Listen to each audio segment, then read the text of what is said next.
दोन गुन्हेगारी पार्श्वभूमी असलेले तरुण भर रस्त्यात चाकू खुपसतात. त्यांच्यात मोठा वाद होतो आणि यात एकाची निघृण हत्या होते. हे घडतं फक्त एका तरुणीमुळं. मंडळी, राज्याची उपराजधानी म्हणून ओळखलं जाणारं नागपूर सध्या हत्येच्या या घटनेनं पुन्हा एकदा हादरलंय. शहरात गेल्या काही महिन्यांपासून सातत्यानं घडणाऱ्या या हत्येच्या घटनांमध्ये आता आणखी एका प्रकरणाची भर पडली आहे. नरेंद्रनगर पुलाजवळील सुंदरबन परिसरात गुरुवारी सायंकाळी भर रस्त्यात एका तरुणाची चाकू भोसकून निगृण हत्या करण्यात आली आणि या प्रकरणानं संपूर्ण नागपूर हादरलं. विशेष म्हणजे या सगळ्या भीषण थराराच्या केंद्रस्थानी होती एक तरुणी आणि याच लव्ह ट्रँगल मधून एका गुंडानं दुसऱ्या गुंडाची हत्या केली.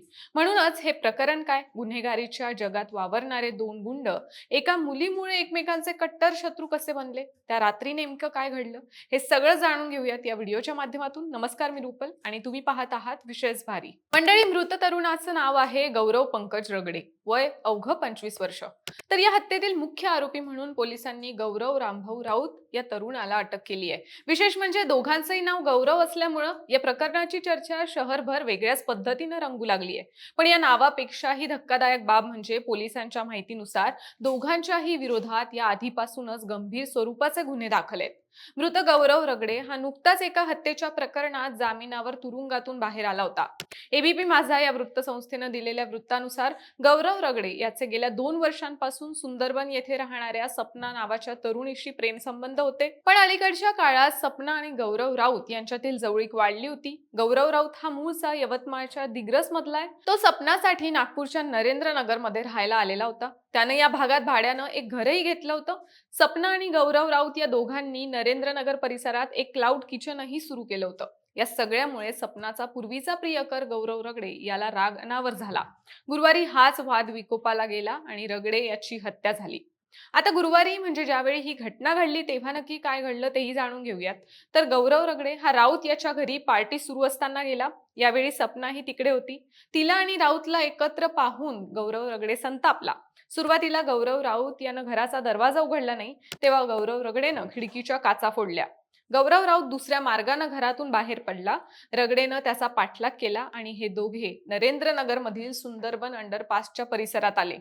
गौरव रगडे यानं जवळपास 1.5 किलोमीटर अंतरापर्यंत राऊतचा पाठलाग केला. सुंदरबन अंडरपासच्या जवळ या दोघात हाणामारी झाली. जवळपास अर्धा तास हे दोघे एकमेकांना मारत होते. अखेर ही झटापट सुरू असताना गौरव रगडे याच्या कमरेला असणारा चाकू गौरव राऊतच्या हाती लागला. त्यानं तो चाकू थेट गौरव रगडेच्या छातीत खुपसला. यानंतर गौरव राऊत यानं रगडेवर अनेक वार केले. यामुळे गौरव रगडेनं घातलेला पांढरा शर्ट पूर्णपणे रक्ताने माखला होता. त्याला जागेवरून हलताही येत नव्हतं. वर्दळीच्या ठिकाणी घडलेल्या या घटनेमुळे नागरिकांनी आरडाओरड केली, असं काही प्रत्यक्षदर्शींनी सांगितलं. घटना घडल्यानंतर काही मिनिटातच स्थानिक नागरिकांनी पोलिसांना माहिती दिली. बेलतरोडी पोलीस ठाण्याचे पथक आणि क्राईम ब्रांच टीम तात्काळ घटनास्थळी दाखल झाली.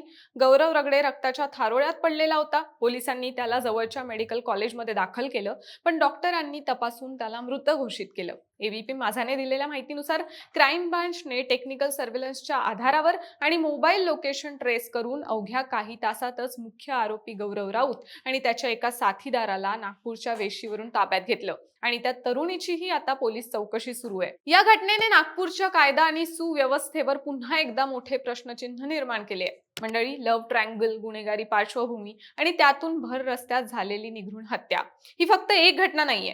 गेल्या काही महिन्यातल्या ताज्या बातम्यांवर नजर टाकली तर नागपूरमध्ये वर्चस्ववाद, गँगवॉर आणि क्षुल्लक कारणावरून होणाऱ्या हत्येच्या घटनांमध्ये वाढ झाली आहे. 15 ऑगस्टला नागपुरात खुनाची 2 प्रकरणं समोर आली. यातल्या एका प्रकरणात दारूच्या वादातून एका पतीनं आपल्या पत्नीचं डोकं जमिनीवर आदळलं आणि त्यात तिचा मृत्यू झाला.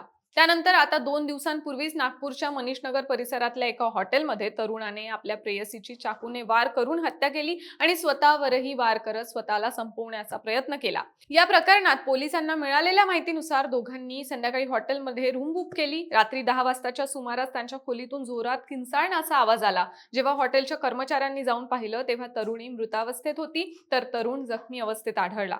दोघांच्या खोलीतून एक चाकूही जप्त केला गेला. प्राथमिक अंदाजानुसार दोघांमध्ये वाद झाल्यानंतर तरुणीची हत्या करून किरण आत्राम यानं स्वतःला संपवण्याचा प्रयत्न केला असावा असा प्राथमिक संशय पोलिसांनी व्यक्त केलाय.